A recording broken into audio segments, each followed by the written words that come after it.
Em nome do Pai, do Filho e do Espírito Santo. Amém. Continuando então, leitura da Coroa da Santidade. O presente do dom de viver na divina vontade nas vozes católicas de hoje. Aqui consideraremos diversos ensinamentos que nos são dados por vozes confiáveis no mundo católico hoje atuais, que falam do dom de viver na divina vontade ou de uma espiritualidade semelhante a ele. Eu nem estou aqui tentando uma visão geral, sistemática ou abrangente. Só estou apresentando alguns petiscos que encontrei em minha própria leitura e desejo compartilhar para a edificação de meus leitores.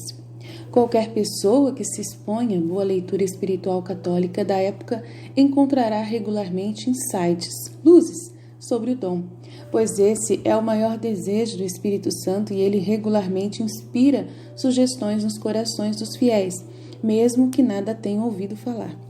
Luísa, sinceramente, encorajo todos a manter suas mentes abertas, referente a essa tarefa, né? Então, ele colocou Luísa aqui, mas estava fora da frase, com um ponto estranho aqui. Então, mesmo que não tenham ouvido falar de Luísa, sinceramente, encorajo todos a manter suas mentes atentas a essa tarefa. Primeiro, compartilharei uma variedade de breves citações. Depois voltarei a dedicar sessões separadas a algumas vozes em particular. Santa Madre Teresa de Calcutá. Ela fala: ser santo significa: vou renunciar à minha vontade, minhas inclinações, meus caprichos e fantasias e me tornar um escravo voluntário da vontade de Deus. Outra coisa que ela fala: há pessoas que, para não orar, usam como desculpa o fato de que a vida é tão agitada que os impede de orar. Isto não pode ser. A oração não exige que interrompamos o nosso trabalho, mas continuemos trabalhando como se fosse uma oração. Outra coisa, aí está mas aqui, vamos ver o que ela fala. Isto não é necessário estar sempre meditando. Ela está continuando aqui. Por isso, não é necessário estar sempre meditando. O que importa é estar com Deus, viver com Ele em sua vontade, amar com um coração puro, amar a todos, especialmente amar os pobres. É uma oração de 24 horas sem cessar. Olha a Santa Teresa falando, né? A Mãe Angélica. Muitos fazem a pergunta: como sei que essa é a vontade de Deus para mim? A resposta é simplesmente: se está acontecendo, é a vontade de Deus. Não é relevante se é sua ordenação ou permissão da vontade. Nada acontece conosco que não tenha sido por Deus visto de antemão. Ponderou sobre o bem que deveríamos dela e colocaria sobre ela seu selo de aprovação. Então, se está acontecendo, é a vontade de Deus. Interessante isso. Padre Otávio Michelini, sobre quem mais será dito na sessão Era da Paz deste livro. É sobre quem mais fala sobre a sessão Era da Paz, referente a esse padre Otávio Michelini. Sacerdote, do século XX, místico admirado pelo Papa Paulo VI, escreveu a seguinte meditação: santificado seja o teu nome. Devemos santificar, ou seja, glorificar o santo nome de Deus, unindo-nos ao coro de todas as vozes, pois todas as criaturas têm vozes, cumprindo assim a finalidade da criação, que é a glorificação de Deus. Venha ao teu reino. Quem ama verdadeiramente se esquece, pois seu pensamento se dirige para a pessoa amada de quem deseja a felicidade. Seja a tua vontade, fiat, na terra como no céu. Buscar nossos próprios desejos e vontades é nos colocar diante dos outros. E isso é egoísmo, colocar a vontade divina diante de nossa vontade para que Deus faça a sua vontade em nós como Ele faz no céu. Isso é amor. Se aquele que ora o faz com esses sentimentos e se coloca na presença de Deus, se preocupa apenas com sua glória, com o desejo de que seu reino possa vir e que sua vontade seja feita, operando nele, ele verá efeitos pensados e maravilhosos produzidos em sua oração. Tudo será dado a ele e em uma medida superabundante. O homem deve se colocar diante de mim, para não perguntar coisas materiais, preocupado consigo mesmo e com seus egoísmos. Mas ele deveria se lembrar de mim, adorando e orando pela glorificação do santo nome de meu Pai, a fim de pedir a vinda do meu reino, agora e para que minha vontade seja feita nele e em todos, como faço no céu. Ao homem de fé que fizer isso e todo o resto lhe será dado. São Padre Pio. Vamos adorá-lo, adorar a providência divina e estar prontos para conformar nossa vontade em todas as coisas e em todos os momentos com a vontade de Deus. Infelizmente, a oferta total de nossa vontade é muito difícil. Devemos lembrar, porém, que quando nosso Divino Mestre se dirigiu a seu Pai em nosso nome, essas palavras da oração do Senhor, seja feita a tua vontade, na sua mente divina mostrou-lhe muito claramente quão difícil seria para nós fazer o que ele, prometeu ao Pai por nós. Bem, então, seu imenso amor encontrou um meio admirável. Que meio será esse? Ele também perguntou: nos dê hoje, Pai, o nosso pão diário. Mas que pão é esse? Eu reconheço principalmente a Eucaristia. Como eu poderia cumprir a petição feita por seu Filho em seu nome? Tua vontade será feita no céu, na terra como no céu, se eu não receber força desta carne imaculada. Sim, dele nós e teremos certeza de atender o pedido que o próprio Jesus dirigiu a nós, em nosso favor. Seja feita a sua vontade na terra, assim como no céu. Padre William Dowley, um padre jesuíta irlandês morto em ação durante a Primeira Guerra Mundial, que é amplamente lembrado por sua santidade e seus escritos profundos. O Dr. Jeff Mills compilou algumas citações do padre William Dowley como segue. Nós nos importamos com o que Deus faz. Não nos importamos com o que Deus faz conosco, desde que se encaixe mais ou menos com nossos próprios desejos. Mas quando a vontade dele colide com a nossa, contrária, começamos a ver dificuldade na oração. Não seja feita a minha vontade, Pai, mas a tua. Indo contra si mesmo. Não em uma coisa, mas em duas, mas em todas as coisas, onde nos resta uma escolha livre. Essas pequenas palavras contêm a história da vida dos santos, pois são a arma que obteve a vitória que lhes deu o céu. O Espírito Santo de Deus está sempre sussurrando o que devemos fazer e o que não devemos fazer. Quando somos deliberadamente surdos à sua voz, lamentamos ao invés de honrar o Espírito Santo de Deus. Então digamos com frequência: venha, ó Espírito Santo, ao meu coração e me faça santo. Fazendo minha meditação diante da foto do Cura-d'Ars, ele pareceu me dizer com uma voz interior: o segredo da minha vida era que vivi por um momento. Eu não disse devo rezar aqui pela próxima hora, mas apenas por este momento. Eu não disse tenho 100 confissões para ouvir, mas olhei para esta como a primeira e a última. E não disse devo me negar tudo e sempre, mas apenas dessa vez. Dessa maneira eu sempre fui capaz de fazer tudo perfeitamente, silenciosamente, em grande paz. Tente e viva esta vida do momento presente. Oh, meu Deus, que lindo! Olha, Cura-d'Ars. Uau, uau, uau! Segredo da vida de Cura-d'Ars. É isso aí. Venerável Fulton Sheen. Fazer a vontade de Deus até a morte. Esse é o coração interior de toda a santidade. Sempre que o homem tenta fazer o que ele sabe ser a vontade do Mestre, lhe será dado um poder igual ao dever. Dr. Peter Criff. Seja feita a tua vontade. É a oração essencial do santo. Minha vontade seja feita. É a exigência essencial do pecador. A vontade da pessoa querer ser feita. É a exigência essencial do pecador. C.S. Lewis diz que no final existem apenas 2 tipos de pessoas. Aqueles que dizem a Deus seja feita a tua vontade e aqueles a quem Deus diz no final a tua vontade será feita. Ao nos dar livre-arbítrio, Deus diz a todos nós seja feita a sua vontade, mas apenas alguns de nós retornam a ele esse elogio. Nossa, meu Deus do céu! Uau! Meu Deus, que forte isso, meu Pai do céu. Papa João Paulo II. Santo Aníbal viu no rogacionistas os meios para que o próprio Deus havia providenciado para promover a santidade nova e divina, com a qual o Espírito deseja enriquecer os cristãos no início do 3º milênio, a fim de fazer de Cristo o coração de Deus no mundo. Papa Bento XVI.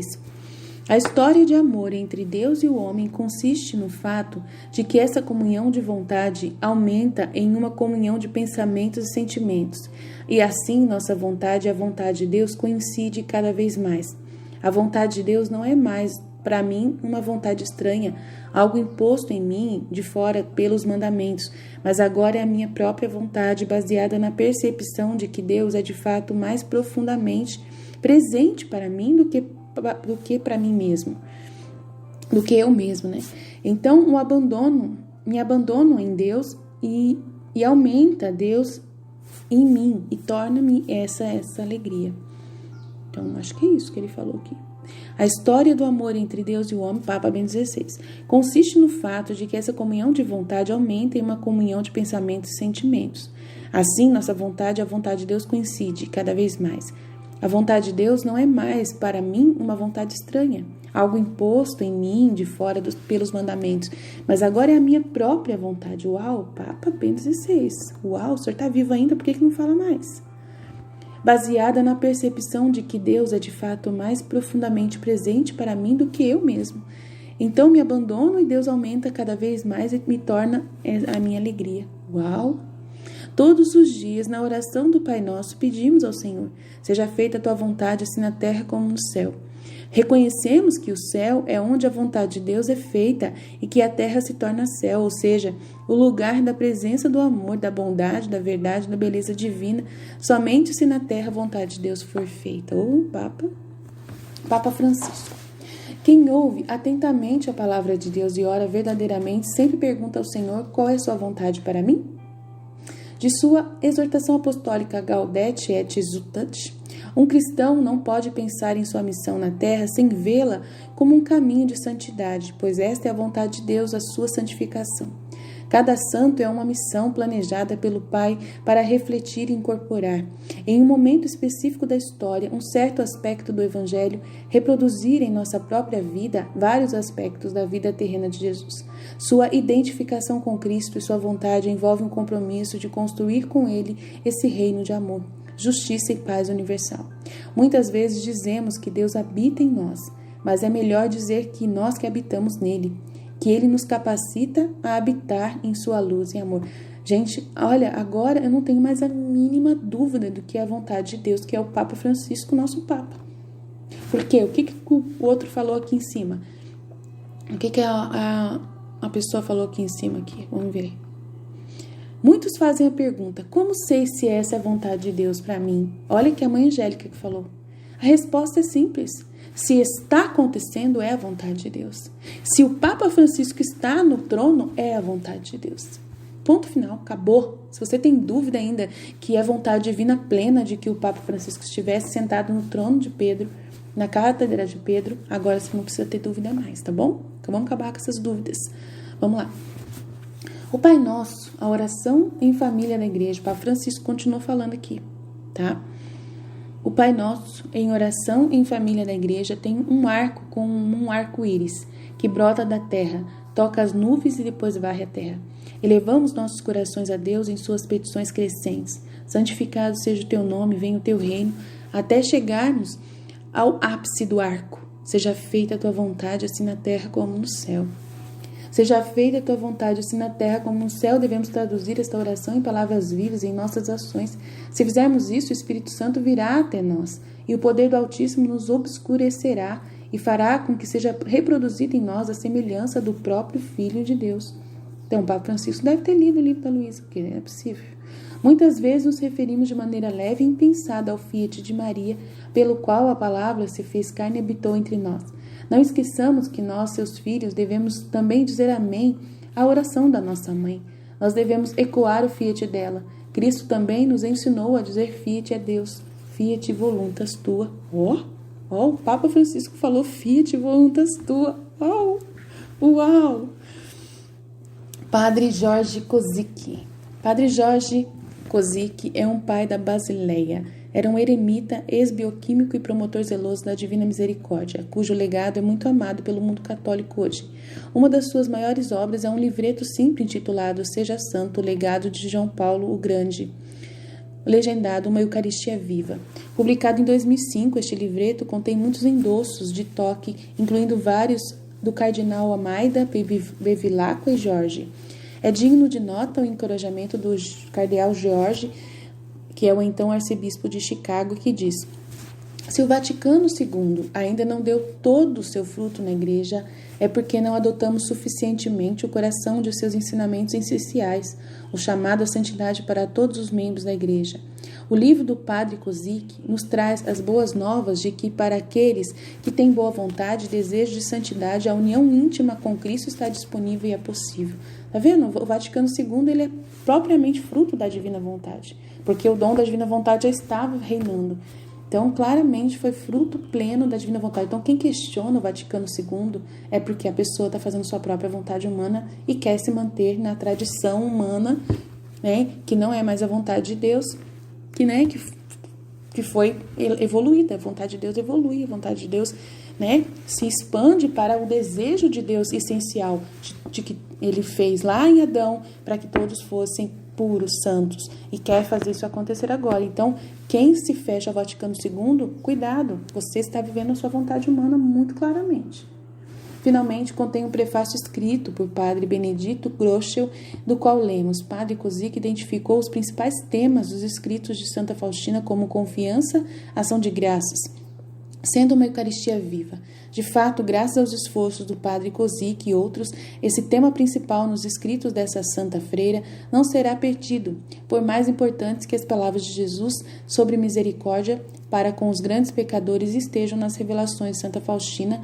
Não se deve esquecer que um tema igualmente importante é essa grande e a nova santidade que Jesus fala várias vezes a Faustina. Abaixo estão alguns trechos deste livreto. A conclusão de por que Jesus instituiu a Santa Eucaristia não é apenas estar presente sob a aparência de acidentes do pão e do vinho, como lembrança dele, mas também para que ele possa nos transformar por sua presença em sua presença viva, em templos do Espírito Santo, irradiando seu amor misericordioso. Ao oferecer uma missa votiva, número 7, para os religiosos, achei a oração sobre os presentes especialmente significativa. Deus de toda misericórdia, você transformou Santa Faustina e fez dela uma nova criatura à sua imagem. Renove-nos da mesma maneira, tornando nossos presentes de paz aceitáveis para você.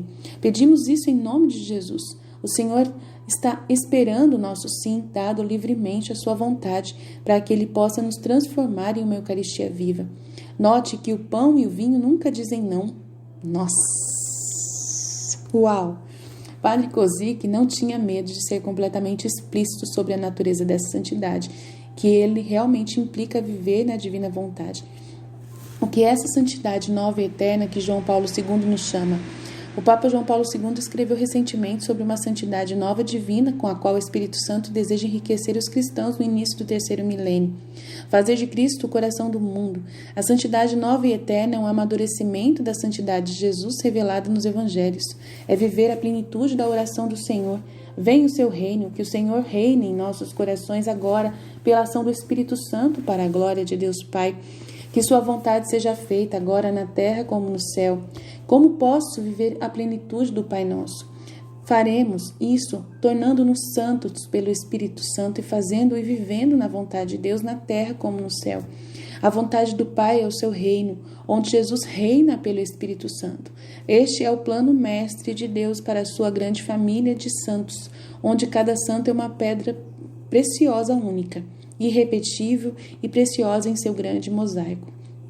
Lendo esta citação, podemos ver que não há espaço para dúvidas. Dando um resumo do que devemos fazer para seguir essa chamada, Padre Kozik escreve: confie em Jesus ainda mais. Seja uma Eucaristia viva. Irradie sua presença, sua santidade, sua humildade, sua misericórdia para todos. Assim, vive o Magnífica de Maria. Alegra-te sempre no Senhor.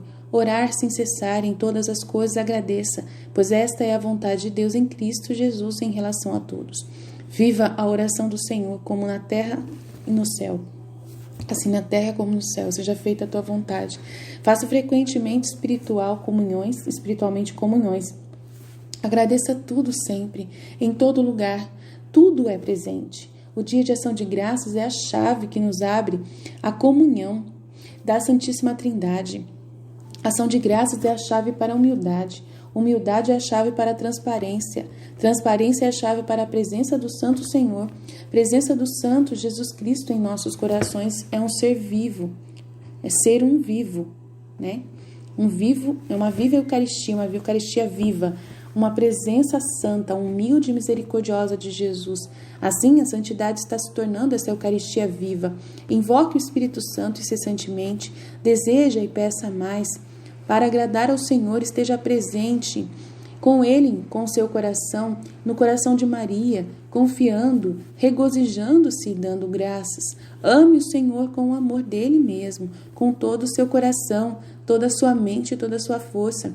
O seu próprio como se você mesmo, né? Como outro eu de Deus.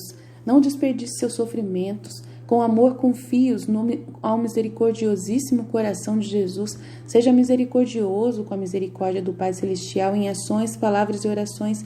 Deseje mais a Deus. Peça mais o Espírito Santo. Permita que Ele trabalhe mais em você e o transforme. Servo de Deus Walter Cizek. Padre Walter Cizek era um padre jesuíta polonês-americano que ficou preso por décadas em um gulag soviético. Sua causa de beatificação está em andamento desde 1990, 6 anos após a sua morte. Padre Cizek ensina que, por fim, a única liberdade absoluta que temos reside no livre-arbítrio de um homem. E essa liberdade nos foi dada pelo nosso Criador essencialmente para que possamos escolher livremente amá-lo e servi-lo. É na escolha de servir a Deus, fazer a vontade dele, que o homem alcança sua mais alta e completa liberdade. Pode parecer paradoxal dizer que nossa liberdade mais alta e mais plena ocorre quando seguimos ao mínimo detalhe a vontade de outra pessoa, mas é verdade mesmo assim quando essa outra pessoa é Deus. Todos os dias de nossas vidas, Deus nos apresenta as pessoas e oportunidades sobre as quais espera que hajamos. Nossa, isso é claro, acontece comigo, meu Deus. Ele não espera mais de nós, mas não aceitará nada menos de nós. E falhamos em nossa promessa e compromisso se não vemos nas situações de todos os momentos de cada dia sua vontade divina. O reino de Deus será cumprido na terra por uma grande batalha de espada contra os poderes das trevas. Nossa, é só luta, gente, só luta. Mas somente por cada um de nós trabalhando e sofrendo dia após dia, como Cristo trabalhou e sofreu, até que todas as coisas finalmente forem transformadas. Comentando os escritos de Cizek e depois citá-los, Padre Iannuzzi, José Iannuzzi escreve: o exemplo mais recente do total abandono à vontade de Deus é o Padre Walter Walter. Antes de sua causa de beatificação foi introduzida, vários de seus escritos foram examinados por teólogos em Roma que os acharam inspirados e proféticos. Em uma de suas obras, o padre Walter Cizek descreve como a criação é transformada e libertada de sua escravidão para a corrupção através da atividade da vontade de Deus na vontade do homem. A vida e o sofrimento de Cristo foram redentores. Seu apostolado no esquema da salvação era restaurar a ordem e a harmonia original de toda a criação, que havia sido destruída pelo pecado. Sua perfeita obediência à vontade do Pai redimiu a primeira e contínua desobediência do homem a essa vontade. Toda a criação, disse São Paulo, geme e trabalha até agora, aguardando os esforços redentores de Cristo para restaurar o relacionamento adequado entre Deus e sua criação. Mas o ato redentor de Cristo, por si só, não restaurou todas as coisas, simplesmente tornou possível o trabalho da redenção. Olha, é o que eu falei na segunda aula que eu dei. Que o ato redentor de Cristo por si só não restaurou todas as coisas, simplesmente tornou possível, abriu a porta para o trabalho da redenção e iniciar a redenção. Assim como todos os homens compartilham a desobediência de Adão, para que todos os homens também participem da obediência de Cristo à vontade do Pai, aceitando o que Jesus fez, dizendo sim ao que Deus fez, desejando viver isso. A redenção estará completa somente quando todos os homens compartilharem a sua obediência. Essa simples verdade que o único propósito da vida do homem na terra é fazer a vontade de Deus, contém nela riquezas e recursos suficientes para a vida toda. A noção de que a vontade humana, quando unida à vontade divina, pode desempenhar um papel na obra de Cristo de redimir toda a humanidade é avassaladora. A maravilha da graça de Deus transformando ações humanas sem valor em meios suficientes para espalhar o reino de Deus aqui na terra surpreende a mente e a humilha ao máximo. mas traz paz e alegria desconhecidas para aqueles que nunca experimentaram, inexplicáveis para aqueles que não acreditam. Os escritos acima revelam como a criação é transformada sob a influência de Deus. Não é através de um indivíduo, mas através da obediência da humanidade à vontade de Deus manifesta na humanidade de Jesus Cristo que a criação emerge de sua escravidão à corrupção e entra no que São Paulo chama de a gloriosa liberdade dos filhos de Deus. Joe Rafferty. Joe Rafferty foi um dos maiores líderes leigos da igreja dos séculos XX. No início de sua vida de trabalho para a igreja, ele começou o escapulário da sociedade para promover o escapulário marrom dos carmelitas e mais tarde se dedicou às mensagens de Nossa Senhora de Fátima. Ele fundou o Exército Azul, cujo santuário hoje recebe 50 mil peregrinos todos os anos. Agora oficialmente conhecido como Apostolado Mundial de Fátima, é oficialmente reconhecido pelo Vaticano Público Internacional de Associação de Fiéis. Rafferty acredita firmemente nas revelações de Luísa. Ele publicou pelo menos 30 livros, muitos dos quais se tornaram conhecidos. Em um deles é intitulado Agora a Mulher Conquistará. Ele escreveu: o cardeal Gagnon disse na Conferência de Roma de 1996, não basta acreditar que Nossa Senhora é corredentora e mediadora. Nós devemos proclamar isso. E o Papa afirmou isso em sua mensagem ao Congresso Mariológico Internacional no final do mesmo ano. O Espírito Santo não está pedindo isso à Igreja nesse momento? Não estamos falando da realidade do triunfo do Imaculado Coração de Maria prometido em Fátima? Meu Imaculado Coração triunfará. A realidade da formação de Jesus no corpo místico e em cada um de seus membros em um grau nunca antes alcançado. Esta é a mensagem impressionante da venerável Luísa Picarreta, cuja mensagem foi confirmada por 60 anos vivendo unicamente do Santíssimo Sacramento. O que mais poderia ser o triunfo final dela, que sozinha de toda a humanidade foi a primeira a viver na vontade divina? Isso não significa que haverá santos como nunca antes, vivendo na vontade divina como Maria e trazendo o Espírito Santo para viver no coração dos homens de todas as nações? Como mencionado, o Sr. Rafferty também escreveu o prefácio do livro de Hugh Owen, Novo e Divino, a Santidade do Terceiro Milênio Cristão. Neste prefácio lemos: para aqueles que nunca ouviram falar da santidade nova e divina, pode parecer um sonho impossível, como o levantamento do véu no momento glorioso que se aproxima, quando a oração dos 2000 anos será cumprida. Seja feita a tua vontade na terra como no céu. O Sr. Owen revela claramente essa nova era da paz para a humanidade prometida em Fátima, como era o derramamento do Espírito Santo, da graça. Rafferty se arrependeu de apoiar algumas aparições falsas, não nomeadas antes de sua morte. A que isso se refere supostamente deve ser descartada, dada a falta de confiabilidade da fonte e a falta de qualquer evidência de apoio. A difusão do dom de viver em perfeito abandono à vontade divina é a fé nas promessas de Fátima, fé no triunfo da vontade de Deus na terra como no céu, e podemos ousar acreditar que isso pode começar agora, em cada um de nós, se acreditarmos o suficiente para dizer sim ao grande presente que Deus agora oferece ao mundo, que é esse dom da santidade nova e divina. Claramente o Sr. Rafferty não tinha reservas quanto ao dom e, em vez disso, reconheceu e ensinou com ousadia que é realmente o cumprimento da oração do Senhor para o nosso tempo. Então, ficamos aqui, estamos indo para a página 173, o presente e toda a história do mundo. O presente e toda a história do mundo. Depois a gente vai passar para frente, vamos ver o que tem mais, tá bom? Jesus, eu confio em vós.